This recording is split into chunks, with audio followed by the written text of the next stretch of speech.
Musim hujan, banyaklah petir. Petir menyambar pohon tembesi. Bual-bual santai kembali hadir. Obrolan cerdas menginspirasi. Assalamualaikum warahmatullahi wabarakatuh. Sahabat TNN Channel, kita jumpa lagi di Bual-bual Santai. Kali ini tim CNN Channel itu berkunjung ke kantor Komisi Informasi Publik. Nah, kita mau bual-bual dengan ketuanya ini. Karena memang kalau kita bicara tentang keterbukaan informasi, ini sesuatu yang sekarang merupakan tuntutan di era demokrasi. Artinya bahwa nggak ada yang boleh ditutup-tutupi kalau urusannya tentang publik. Tapi sejauh ini seperti apa keberadaan Komisi Informasi itu? Apakah memang punya dampak signifikan terhadap good governance? Punya dampak signifikan terhadap upaya mengurangi korupsi misalnya gitu ya. Nah, ini kita akan berbincang-bincang dengan Ketua Komisi Informasi Provinsi Riau, Bung Tatang Yudiansyah. Assalamualaikum warahmatullahi my bro. Waalaikumsalam warahmatullahi wabarakatuh. Bang Satria. Ini teman lama. Kami punya hobi yang sama ya. Sama-sama hobi nyanyi dan main musik. Kita pernah manggung di PWI. Kita pernah manggung dalam satu penampilan ya. Jadi itu kenangan yang menyenangkan lah. Tapi hari ini beliau jadi pejabat publik. Gitu. Kalau saya tetap jadi wartawan. Dan hari ini kita mau mengupas tentang Komisi Informasi Publik ini, seperti apa perjalanannya, dan di tahun-tahun belakangan ini apa saja yang barangkali menarik ya dengan kehadiran KI ini di era reformasi ini. Baik, Bung Tatang. Nah, di tahun 2024 ini seperti apa tugas yang diemban KI? Karena biasanya kan menyangkut tentang sidang-sidang sengketa informasi istilahnya begitu ya. Bisa dijelaskan nih selama 2024? Iya, terima kasih Bung Satria, komandan saya. Kawan satu band kami pernah manggung dulu di pelantikan PWI. Iya. Kebetulan saya main bass waktu itu. Bung Satria yang vokal. Sebenarnya agak kebalik ya. Baiklah. Jadi ada tren baru sebenarnya. Di tahun 2023 dan 2024. Di tahun 2023 itu ada sekitar 60 terregister sengketa informasi di 2023. Sementara di 2024 ini menurun menjadi 55 sengketa yang terregistrasi di Komisi Informasi. Nah, berbeda dengan tahun sebelumnya 2022 ke bawah itu ya sekitar 25, 30. Jadi peningkatannya sampai 100%. Justru peningkatan dari tahun ke tahun ya. Tapi alhamdulillah ada beberapa statistik ya kalau kita lihat begitu, penyelesaian sengketa ini banyak diselesaikan melalui mediasi. Jadi kalau melalui mediasi ini artinya penyelesaian ini lebih cepat dibanding waktu yang disediakan itu 100 hari kerja. Artinya kan setelah para pihak pemohon dan termohon ini kita panggil pada sidang pertama, mereka langsung masuk ke tahapan mediasi. Nah, di mediasi ini sebenarnya bisa selesai semua. Bahkan di tahun 2023 itu, dari 60 itu 45 diselesaikan mediasi. Berarti kan di atas 70%. Dan di tahun 2024 ini, dari 55 itu selesai 37 sengketa, 17-nya masih berlanjut ke tahun 2025. Dari 2024. Jadi biasanya nggak mesti harus 1 tahun harus selesai gitu ya. Jadi misalnya di bulan Desember itu sidangnya masih tahap mediasi, ternyata mediasinya gagal gitu. Lanjut ke adjudikasinya atau putusannya tetap kita bacakan di tahun berikutnya gitu. Jadi menyambung terus. Nah, kalau mediasi itu lebih banyak yang kemudian pihak yang digugat yang memenuhi, atau sebaliknya pihak yang meminta itu yang akhirnya dia nggak jadilah gitu. Kalau mediasi ini kan sepakatnya itu sebenarnya terpenuhinya kebutuhan kedua belah pihak. Jadi kebutuhan informasi dari pemohon ini terpenuhi, ya kemudian informasi yang diminta pun ke badan publiknya itu dipenuhi oleh badan publiknya, gitu. Jadi sebenarnya ini ada sebuah kesimpulan yang bisa kita tarik begitu ya. Sebenarnya permohonan informasi ini bisa selesai gitu, tidak harus masuk ke ranah sengketa di Komisi Informasi. Iya. Ya kan? Nah, itu apa persoalannya? Kan? Kelemahannya apa? Jadinya begitu. Jadi kita bisa menarik benang merahnya. Jumlah yang ternyata bisa dimediasi cukup besar. Artinya kan sebenarnya nggak perlu jadi sengketa. Ya. Kalau misalnya permohonan ini ditanggapi, direspon, ya kan, dan diseriusi oleh badan publiknya. Jadi kita menarik kesimpulan bahwa permohonan informasi ini tidak ditanggapi atau tidak direspon oleh badan publik.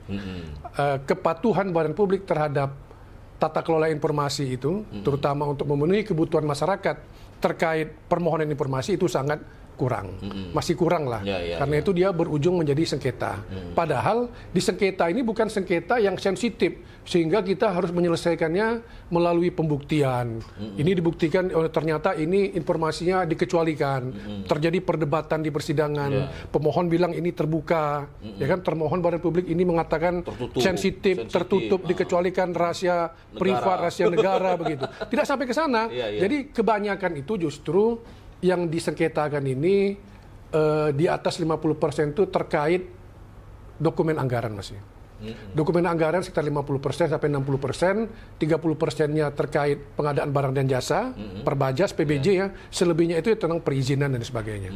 Jadi kalau dilihat dari situ bahwa menurut peraturan KI nomor 1 tahun 2021, seluruh sifat dokumen anggaran, kemudian pengadaan barang dan jasa, gitu ya, itu seluruhnya udah terbuka. Termasuk PBJ ini. PBJ ini dari mulai perencanaan, kemudian pengadaannya, pelaksanaan, sampai hands open itu terbuka seluruhnya. Diumumkan di website biasanya? Harus diumumkan di website. Nah, diumumkan di badan publiknya. Nah, yang materi-materi seperti yang disengketakan, padahal ini jelas-jelas terbuka. Jadi, kalau kita telisik lebih dalam lagi, badan publik yang disengketakan ini kan masuknya itu kan satu pintu ke Kominfo. Jadi Kominfo ini adalah leading sektor, baik itu Kominfo provinsi maupun kabupaten kota itu menjadi pintu masuknya, dan di situ tersentralistis PPID-nya, Pejabat Pengelola Informasi Dokumentasi. Jadi masuk permohonan itu harus ke Kominfo. Sementara yang dimohonkan itu kan ada di dinas-dinas OPD yang ada gitu. Prinsipal kalau kita menyebutnya kan, ternyata di dinas PUPR, bahkan di bagian pengadaan barang dan jasa misalnya. Jadi koordinasi, harmonisasi antara Kominfo sebagai PPID dengan PPID pelaksana di OPD-OPD ini kurang terjalin gitu. Sehingga ketika PPID utama meminta informasi itu tidak dikabulkan oleh OPD.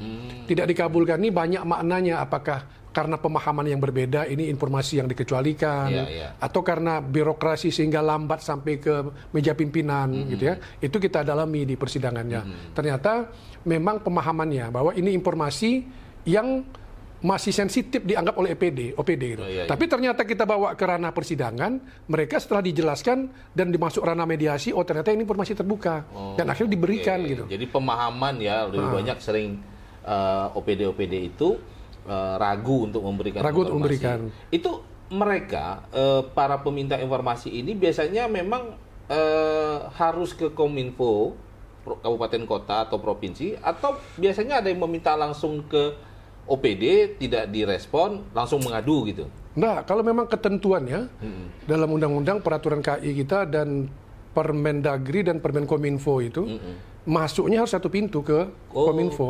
Jadi Kominfo ini sebagai PPID utamanya. PPID, Pejabat Pengelola Informasi Dokumentasi Utama. Jadi biar dia satu pintu pengelolaannya tidak masuk ke OPD-OPD. Karena kalau masuk ke OPD nanti kita memanggil OPD itu kan lebih susah lagi kalau KI manggil OPD. Makanya kita panggil PPID-nya saja melalui atasan PPID-nya. Nah, jadi kalau lihat tahapannya kan lumayan panjang. Permohonan diajukan ke PPID. Setelah PPID tidak merespon, ada 10 hari kerja, pemohon mengajukan keberatan kepada atasannya. Atasan Sekda itu, kalau PPID utama itu. Nah, Sekda ada waktu lagi 30 hari kerja. Jadi panjang sebenarnya waktu untuk bernegosiasi lah antara pemohon dengan termohon tadi, dengan badan publik. Cuman kan kadang-kadang karena wilayah yang berjauhan gitu ya, ini kan pengajuan permohonan ini kan bisa manual, sekarang bisa online, bisa melalui email, bisa ya melalui medsos gitu kan. Nah, ini kan dengan korespondensi, kirim pos, itu bisa. Mungkin itu juga menjadi kendala juga, sehingga nggak bertatapan langsung kan. Kalau bertatapan mereka berketemu mungkin bisa negosiasi di situ. Artinya bermediasi. Apa sebenarnya yang mau diminta dan apakah itu bisa diberikan atau tidak gitu kan. Jadi ada beberapa yang memang karena pakai email atau pakai sarana tertentu sehingga timbul tidak sepemahaman ya, munculnya seperti itu. Nah, kalau orang-orang yang meminta informasi, itu kan kalau di undang-undangnya siapa saja boleh ya, warga negara boleh ya. Tapi sebenarnya ada nggak kriteria khusus gitu? Karena kan salah satu yang juga jadi bahan pertimbangan adalah ini yang meminta siapa, kepentingannya apa gitu. Nah, itu bagaimana PPID misalnya memilah orang yang meminta informasi itu? Jadi kalau kita lihat dari dimensi lain gitu ya. Dari dimensi lainnya sebenarnya publik itu tak perlu meminta. Kan begitu logikanya. Iya. Karena ada klasifikasi informasi yang mesti diumumkan berkala oleh badan publik. Makanya di dalam undang-undang itu dibagi menjadi 3 jenis informasi. Informasi yang diumumkan berkala. Berarti kan dia wajib mengumumkan melalui media sarana yang mudah diakses masyarakat, kemudian berkala. 6 bulan sekali harus diupdate, setahun sekali diupdate. Ada yang informasi wajib disediakan setiap saat. Dia tersedia setiap saat. Ada informasi yang sifatnya serta-merta, harus diumumkan secepat mungkin gitu. Nah, kalau kita lihat filosofi dari informasi yang wajib diumumkan secara berkala ini, tentu dia kan informasinya diumumkan pertama. Dimensi pertamanya diumumkan, ya kan? Berarti dia harus sampai ke masyarakat, kemudian dia berkala, harus ada update-nya. Terkait apa? Misalnya profil badan publik, kegiatan badan publik, ya kan? Kinerja badan publiknya, kinerja entah kegiatan kah, entah pegawainya, itu harus diumumkan berkala begitu. Nah, terkait dokumen anggaran misalnya, dokumen anggaran ini kan masuk ke kinerja, program kegiatan yang diumumkan berkala. Contoh misalnya di Pemprov Riau ada misalnya pembangunan jalan gitu ya, seluruh jalan 16 ruas jalan itu di aspal gitu kan, di aspal kan. Itu bulan 5 misalnya, bulan 6 ya mungkin udah berganti lagi kegiatannya. Dan di bulan 6 itu kan diumumkan, oh ternyata kegiatan ini tempatnya di sini, panjang jalannya segini, lebarnya segini, biayanya segini, ya kan? Perusahaan yang mengerjakan ini, artinya kan informasi udah dapat, kan tidak perlu lagi masyarakat minta.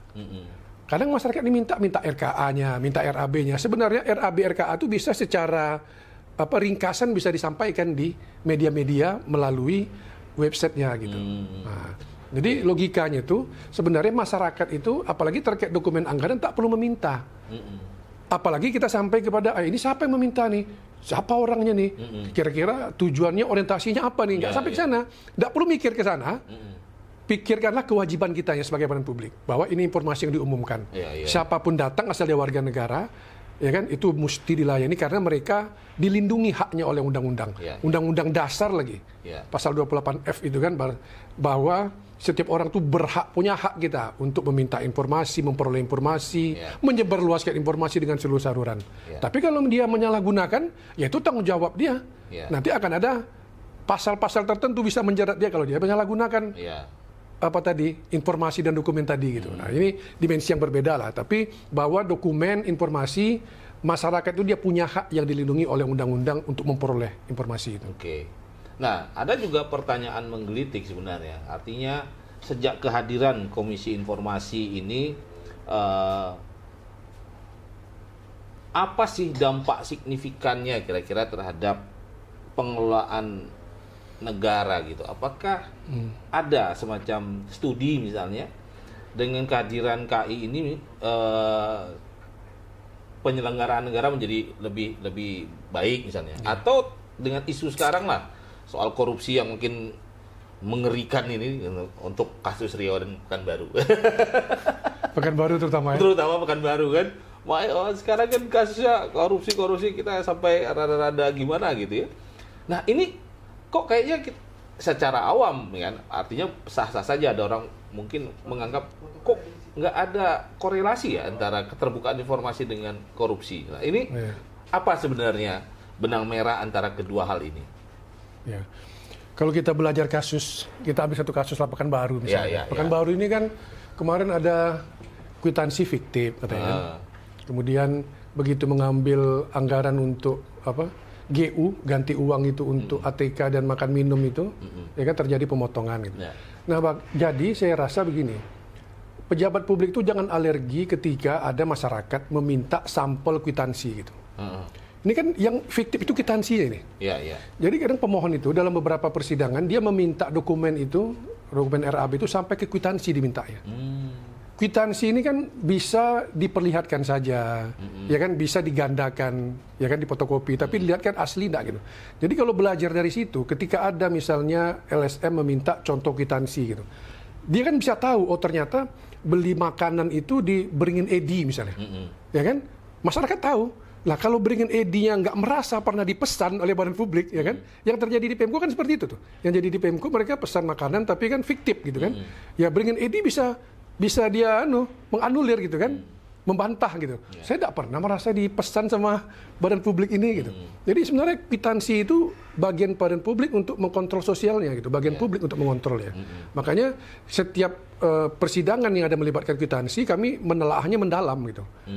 Jangan sampai nanti karena kasus kwitansi ini menjadi badan publik itu terbuka peluangnya untuk penyalahgunaan gitu, gitu kan? Nah ini yang contoh kasus terjadi di Pekanbaru. Makanya setiap permohonan informasi yang sifatnya meminta dokumen kwitansi itu sangat kami dalami. Nah apakah terjadi perubahan yang signifikan terhadap telah berjalannya Undang-Undang KIP ini selama tahun 2012 KI berdiri. Undang-undang ini 2008. Sekarang 2024. Berarti berapa? 12 tahun lah ya. Kalau KI 12 tahun, kalau undang-undang KI-nya tambah 16 tahun berarti berjalan itu. Sebelum periode kedua KI ini, BUMD di Provinsi Riau ini belum ada satupun yang memiliki PPID, pejabat pengelola informasi dokumentasi. Sehingga kita tidak tahu nih masyarakat di mana BUMD milik Pemprov itu. Ini BUMD yang bisa kredit ternyata ada PT PER gitu. Ada yang mengelola sumur minyak, ada PT SPR gitu. Bang Rio Kepri itu juga BUMD gitu. Ada lagi Rio Petroleum. Nah, semenjak KI ini dia konsisten melakukan monitoring evaluasi termasuk pendampingan terhadap badan publik ini. Di contoh BUMD ya. Kemudian di badan publik lain misalnya pemerintah saja di 2018 ya, Dumai itu belum punya dinas Kominfo. Masih bagian Kominfo di bawah Setdanya. Karena dorongan KI ini harus berbentuk dinas gitu ya. Akhirnya di tahun 2019 apa 2020 terbentuk dinas. Jadi ketika kami masuk di tahun 2017 itu, Rokan Hilir belum punya dinas Kominfo. Dumai belum punya dinas Kominfo. Jadi siapa dong yang akan menjalankan undang-undang ini? Siapa yang akan menjadi leading sektor di daerah itu untuk tata kelola informasi dokumen ini yang transparan? Tak ada gitu. Makanya ini memang PR besar dan terus kita akan mengkontinukan keterbukaan ini. Karena kalau dilihat dari cita-cita itu memang masih terlalu jauh. Cita-cita dari keterbukaan ini kan hilirnya itu adalah kesejahteraan. Kesejahteraan masyarakat. Dengan keterbukaan informasi ini, masyarakat tuh bisa terlibat dalam kegiatan-kegiatan kue-kue pembangunan, ya kan? Oh, saya pingin ke dinas perikanan nih, ada nggak pemberdayaan dinas perikanan untuk petani-petani ikan gitu ya? Kemudian misalnya di dinas pariwisata misalnya, ya kan? Bang Satria misalnya pingin ada nih anak kita, ponakan kita pingin belajar masak ini, ada nggak wadah UMKM-nya? Jadi pasti kita membutuhkan informasi sebagai data awalnya. Ketika dapat informasi, kita terlibat dalam pembangunan tadi. Oh, ternyata ada kegiatan pemberdayaan. Oh, ternyata ada modal usaha di sana. Oh, ternyata ada kursus-kursus menjahit di situ. Dari situ mulailah masyarakat itu ikut serta. Ini namanya partisipasi masyarakat. Setelah dia ikut serta, dapat dia membangkitkan ekonominya.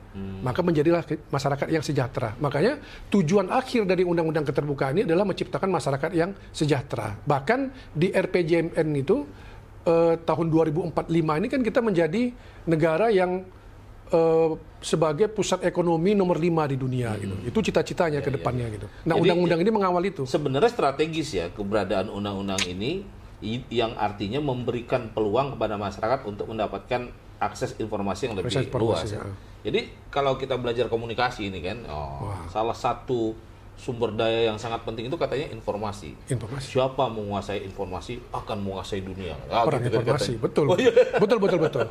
Tapi artinya kalau kita melihat sekarang ada dua sisi, bahwa di satu sisi upaya untuk memberikan informasi itu sudah secara bertahap lah ya, semakin baik ya, kalau kita lihat. Tapi di satu sisi mungkin masyarakatnya nih gimana nih dalam mengambil peluang terhadap keterbukaan informasi ini kalau menurut kacamata Pak Ketua? Ya, kita mengukurnya pertama dari permohonan sengketa yang ada di KI lah misalnya. Ya. Dari 55 sengketa di 2024 kemarin, itu mayoritas masih itu-itu aja orangnya. Nah, gitu kan? Lu lagi. Itu, ya. Artinya ini belum menjadi kebutuhan bersama gitu. Iya. Ya, jadi mereka, ya saya bisa katakan bahwa orangnya itu-itu saja. Apakah memang kebutuhan dia saja yang itu? Atau ini nggak dibutuhkan oleh masyarakat luas gitu kan? Kan begitu jadi pertanyaannya. Atau jangan-jangan hobi dia nggak? Atau memang hobinya mencari informasi, ya kan? Dan menyebarluaskan informasi. Nah, itu Wallahu a'lam lah. Tapi dari perspektif KI melihatnya bahwa partisipasi masyarakat itu masih sangat rendah untuk itu. Padahal kan undang-undang ini kan menjamin hak masyarakat untuk memperoleh informasi, bahkan untuk berpartisipasi gitu. Makanya di beberapa badan publik itu udah sangat transparan pengelolaan anggarannya gitu. Sehingga masyarakat bisa mengakses. Saya contohkan lah BPKAD misalnya. BPKAD itu kan BPKAD provinsi itu punya website itu channel anggaran gitu. Jadi khusus anggaran saja di sana, RKA, RAB ada di sana. Sehingga kawan-kawan kontraktor yang mencari peluang-peluang proyek bisa langsung mengakses itu gitu. Jadi informasi yang akurat dan benar itu ya dari badan publiknya, tidak informasi yang beredar di kedai kopi lagi gitu. Ini salah satu ini juga menjadi percontohan lah. Karena ketika kita ada penilaian dari tingkat pusat, BPKAD ini kita usulkan masuk ke dia 10 besar se-Indonesia, BPKAD Provinsi Riau. Jadi itu bisa jadi percontohan. DPM PTSP juga di Provinsi Riau. Mereka udah punya, saya lupa istilahnya itu, jadi modelnya itu model mal pelayanan publik. Tapi kan mal pelayanan publik ini kan nggak boleh di tingkat provinsi, dia harus kabupaten kota. Jadi dia punya cara lain lah gitu. Jadi kita mengurus perizinan sertifikasi halal itu, tidak perlu ke MUI lagi, sudah ada. Loketnya itu di DPM PTSP Provinsi Riau. Nah, cuman kan kita yang sebagai pelaku usaha kan harus tahu informasinya dulu nih. Ternyata ada bisa yang lebih dekat tuh. Nah, gitu kan. Jadi kita harus kan dapat informasinya dulu gitu. Kalau dari kasus-kasus sengketa informasi lah yang ada di Komisi Informasi ini, itu paling lama butuh waktu berapa lama bisa selesai? Dari mulai dia mengajukan gugatan gitu. Kalau dalam undang-undangnya itu, sengketa informasi itu dapat diselesaikan dalam 100 hari kerja. Jadi kita menjadikan 100 hari kerja itu waktu paling lama lah. Memang dia tidak banyak yang akan sampai ke 100 hari kerja itu. Pernah kita paling cepat itu 2 minggu udah selesai. Karena begitu pemeriksaan awal langsung masuk ke mediasi sepakat langsung putusan. Tapi ada juga sengketa yang kita perlu pendalaman gitu. Sampai kita harus bertanya kepada ahli gitu kan. Itu yang paling lama apa? Ingat kasusnya apa? Yang paling lama itu kasusnya ada beberapa itu, di antaranya di UIN. UIN Suska itu ada kelompok dosen mengajukan sengketa ke rektornya sebagai atasan PPID. Jadi dokumennya itu 4 tahun mundurnya, sampai 6 tahun dokumen itu mundur. Dan dokumen ini bukan dokumen yang ada di UIN saja, tapi dokumen yang melibatkan UIN dalam proses penegakan hukum gitu. Jadi ada unsur ada unsur polisi di situ, ada BAP. Nah, BAP ini udah diserahkan ke UIN. Apakah ini menjadi dokumen UIN boleh diberikan enggak? Atau ini dokumen milik Polres gitu. Nah, ini yang kita dalami waktu itu. Makanya agak lama dan kita sempat mengadakan pemeriksaan setempat. Jadi majelis komisioner ini yang menjadi hakim gitu ya di sidang-sidang itu, dia memiliki kewenangan untuk melakukan sidang setempat, pemeriksaan setempat. Dalam pemeriksaan setempat ini, dokumen-dokumen yang dikecualikan itu boleh dilihat oleh majelis, itu diatur oleh regulasinya. Dokumen ini dikecualikan untuk publik, tapi tidak boleh dikecualikan untuk majelis komisioner, karena majelis harus melihatnya dulu. Oh, ternyata dokumen ini setelah dibaca, dilihat memang mengandung indikasi dia mesti dirahasiakan. Nah, gitu. Makanya dokumen-dokumen rahasia ini kami kadang melakukan pemeriksaan setempat untuk melihatnya. Yang pernah kami lakukan pemeriksaan setempat itu di UIN, kemudian di BPN. Nah, di BPN itu kalau tidak salah yang mengajukan itu abangda kita Nofrijon Burman. Dia terkait dokumen HGU. Berapa jumlah perusahaan yang memiliki HGU di Provinsi Riau? Berapa jumlah yang habis izinnya di tahun ini? Dan berapa yang habis? Gitulah. Sampai kita lihat dokumen HGU tuh. Awak pun baru pertama kali nengok itu kan. Ternyata dibentangkan satu meja itu dokumennya. Dan itu tetap dikecualikan sama mereka. Karena terkait, ya padahal kebutuhan masyarakat juga kan, tapi ada peraturan Menteri ATR BPN itu yang mengecualikan HGU itu. Oke. Jadi artinya ada informasi-informasi yang dikecualikan itu tidak hanya masalah kerahasiaan negara. Ya, kalau ada tadi kan ada kementerian yang menyatakan ini juga nggak boleh diakses sembarangan gitu. Ya. Jadi pengecualian informasi itu hak badan publiknya untuk mengecualikan. Oke. Hak badan publik. Tapi nanti begitu ada pengajuan sengketa, maka majelis komisioner akan mendalaminya. Putusan KI itu berada di atas regulasi atau keputusan pengecualian badan publiknya. Badan publik udah mengecualikan nih, tapi komisi masih bisa tetap membuka itu gitu. Artinya kalau ada badan publik mengatakan ini dikecualikan, ya kalau si pemohon rasa ya udahlah kalau gitu ya dia harus terima gitu kan. Tapi kalau dia nggak terima, dia mau menguji apakah ini betul-betul sesuatu yang dirahasiakan, KI membukanya. Jadi KI dengan putusannya membuka informasi walaupun sudah dikecualikan oleh BPN, walaupun dikecualikan oleh UIN tadi. Nah, apakah UIN terima dengan putusan KI? Tidak. Kalau tidak terima masih ada waktu 14 hari mengajukan banding istilahnya. Keberatan, ketingkatan petun. Akhirnya UIN mengajukan banding ke petun. Dan petun menguatkan putusan KI. Nggak puas juga, masih ada satu lagi, kasasi namanya, di Mahkamah Agung. UIN kasasi juga ya, mengajukan. Jadi dia melompat. Pakai kasasi juga. Melompat nih Bang. KI ini kan eksekutif ini. KI ini kalau pusat di SK-kan oleh Presiden. Di provinsi di SK-kan oleh Gubernur. Berarti kan dia lembaga eksekutif yang berada di bawah Gubernur eksekutif kan. Tapi setelah dia mengeluarkan putusan, dan putusan yang digugat, dia langsung berpindah bloknya ke yudikatif kan, dia masuk ke petun ini kan yudikatif, pengadilan negeri, tata usaha negara, militer itu kan dah yudikatif ranahnya. Jadi dia itulah apa namanya dinamika dua dunia hukum. Juga ini. Masuk petun, lanjut dia ke Mahkamah Agung, masuk yudikatif lagi jadinya. Kalau gitu bagusnya KI ini diyudikatifkan aja. Betul-betul diyudikatifkan kan? Ya. Karena dulu kan sebelum KI ini ada, nggak ada lembaga peradilan khusus yang bisa menyelesaikan sengketa informasi gitu. Ya, betul. Semenjak Undang-Undang KI lah, Undang-Undang 14 2008 ditunjuklah Komisi Informasi yang menyelesaikan sengketa informasi. Itulah yang menjadi leg spesialis KI itu. Di kita namanya kewenangan absolut gitu, menyelesaikan sengketa informasi. Tapi sekarang ya masih di bawah eksekutif ya. Bagus dijadikan entah skripsi tesis ini kan menyimpang ini kan, menyimpang dari atas itu. Hidup di dua alam itu bahasanya. Gitu. Di satu sisi dia di eksekutif, tapi tugasnya di yudikatif gitu ya. Kalau bisa nanti kalau ada pendaftaran hakim ad hoc di Mahkamah Agung kan, bisa aja kan, mantan majelis komisioner di KI menjadi calon di situ. Mana tahu ya kan. Cobalah. Ya menarik nih. Tentang KI menambah wawasan kita juga ya. Jadi kalau kita bicara tentang keterbukaan informasi, ya ternyata tadi banyak manfaatnya sebenarnya, tapi mungkin belum tersosialisasi saja. Mudah-mudahan setelah kita dialog ini, kita publish nanti, masyarakat gunakanlah. Karena itu tadi, informasi itu adalah sebuah aset ya. Kalau sekarang kan kita lihat ya, bagaimana negara-negara itu berusaha mengumpulkan informasi. Dan kita nggak sadar, lewat aplikasi-aplikasi itu sesungguhnya kita dikumpulin tuh informasinya kan. Melalui algoritmanya ya. Algoritmanya kan. Jadi kita buka. Jadi izin Bang, benar tahu nanti kita ditonton oleh dekan kah, dosen kan, kawan-kawan adik-adik mahasiswa. Jadi emang sasaran kita kampus ini sekarang.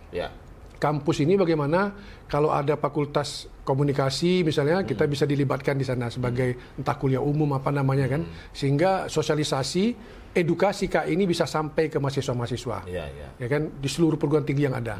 Kalau memang kita memang terbatas nih, karena tupoksi utama kita tuh menyelesaikan sengketa, itu yang wajibnya. Jika pun kita turun ke lapangan, itu terus koordinasi dong dengan perguruan tingginya, gitu kan.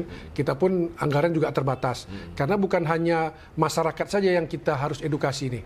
kita libatkan partisipasinya, tapi badan publiknya ini. Jadi dua pisau kita nih. Satu ke badan publiknya biar dia tetap transparan, akuntabel. Satu lagi ke masyarakat biar mereka berpartisipasi gitu. Nah, dua inilah pisau kita nih harus kita tajamkan ini. Jadi ini kita harapkan bantuan juga ya dari perguruan tinggi nih supaya ini terus disebarkan bagaimana pentingnya keterbukaan informasi ini dan menggunakannya dengan baik. Ya. Dan satu lagi yang menarik ini, Komisi Informasi ini periodenya itu habis di akhir tahun nanti. Jadi periode ketiga ini 2021 sampai 2025. Jadi kawan-kawan sekalian, adik-adik ya yang baru lulus kuliah ke S1, S2 ikut yang ingin mengabdi gitu. Mengabdi lah bahasanya ya. Di Komisi Informasi silakan nanti pantau terus. Kalau Bung Tatang udah 2 periode ya? Udah 2 periode. Jadi nggak bisa lagi ya? Kalau makanya kita anukan kan? Kita kampanye kan? Jadi rencana mau lompat kemana nih? Bocoran lah. Kayak kata Salaan Seven lah kan, melompat lebih tinggi. Melompat lebih tinggi ya. Mungkin ke pusat, Komisi Informasi Pusat. Komisi Informasi Pusat 2026. Oh 2026. Ombudsman udah ya? Ombudsman sudah. Nah kita sekarang sedang ini juga mendampingi Kabupaten Rokan Hilir karena Rokan Hilir memiliki itikat baik untuk membuka komisi informasi di tingkat kabupaten. Jadi kabupaten kota itu dapat dibentuk berapa sesuai dengan undang-undang memungkinkan. Di Indonesia ini ada 4 komisi informasi. Kabupaten Cirebon, Kota Cirebon, Kabupaten Sumeneb, Madura itu terakhir itu di Bulukumba, Sulawesi 4. Jadi kalau terbentuklah Komisi Informasi Rokan Hilir, berarti dia yang pertama di Sumatera. Oh di Sumatera? Oh Sumatera. Nah, kita doakanlah. Dan ini memang kita udah transisikan juga ini dari pemerintahan yang lama ke yang baru untuk mengawal ini. Karena menurut Kadis Kominfo-nya ini sudah dianggarkan juga di tahun 2025 ini. Dianggarkan. Jadi kalau bisa buka Rohil siap. Terutama kawan-kawan wartawan kita di Rohil kan. Siapa tuh yang pernah jadi ketua PWI Rohil kan? Nah, itu sangat berkompeten itu maju situ. Berpeluang lah untuk masuk di Rohil. Mudah-mudahan Rohil bisa jadi pelopor untuk kabupaten kota di Sumatera. Ya. Baik, Bung Tatang. Aduh, ini senang sekali bisa. Udah habis ya, enggak terasa ya? Enggak terasa. Ini kalau rasa-rasa baru buka dimah aja. Baru buka dimah ya. Nantilah kita atur lagi untuk yang lebih khusus lagi kan. Ini sekedar untuk membuka juga wawasan lah bahwa keberadaan KAI itu menjadi salah satu garda terdepan untuk menjaga keterbukaan informasi publik. Tapi sayang kalau tidak dimanfaatkan dengan sebaik-baiknya untuk kepentingan masyarakat menuju kesejahteraan kan itu tadi ujungnya ya. Baik sahabat TNN, asik sekali ngobrol dengan Bung Tatang, The Rocker. Jadi beliau ini God bless community. Tapi tetap urusan dakwah dan agama tetap jalan bersama Ustadz Abdul Somad. Apa kabar Pak Ustadz sekarang? Alhamdulillah baik. Baik ya. Lagi di mana aktivitas kalau hari ini kalau boleh tahu? Yang jelas hari ini keluar Riau lah. Dakwah keluar Riau. Baik, sampai jumpa lagi. Assalamualaikum warahmatullahi wabarakatuh. Waalaikumsalam.